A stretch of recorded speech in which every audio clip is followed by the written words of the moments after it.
경찰 특별수사단이 긴급 체포된 조지호 경찰청장과 김봉식 서울경찰청장에 대한 구속영장을 신청했습니다. 또 김용현 전 국방부 장관이 사용하던 보안폰과 관련 서버에 대한 압수수색에도 나섰습니다. 취재기자 연결합니다. 표종호 기자. 네, 경찰청 국가수사본부입니다. 네, 경찰 특수단이 긴급 체포와 수뇌부에 대해서 구속영장을 신청했다고요?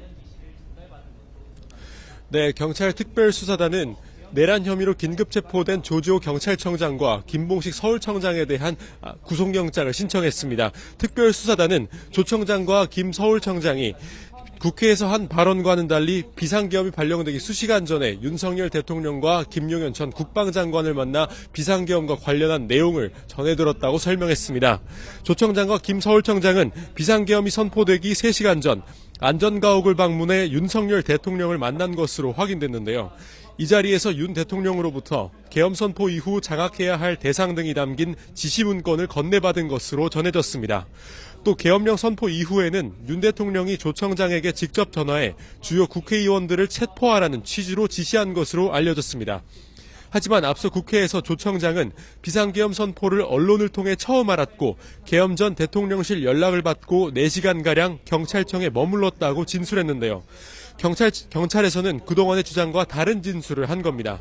다만 조 청장은 부당한 지시라 여겨 전부 따르진 않았다고 밝힌 것으로 알려졌는데요. 경찰은 이들에 대한 신병을 확보한 뒤 구체적인 지시 내용과 이행 여부 등 수사에 속도를 낼 것으로 보입니다. 조 청장과 김 서울청장에 대한 구속 여부는 이르면 내일 결정될 것으로 보입니다.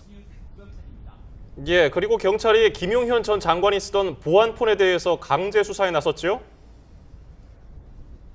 네, 경찰 비상계엄 특별수사단은 김용현 전 국방부 장관이 쓰던 보안폰과 그리고 관련 서버에 대한 압수수색에 나섰습니다.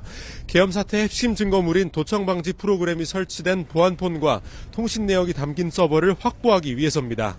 경찰은 이번 압수수색이 공수처와 국방부와 함께 구성한 공조수사본부가 결성된 이후 첫 활동이라고 밝혔습니다.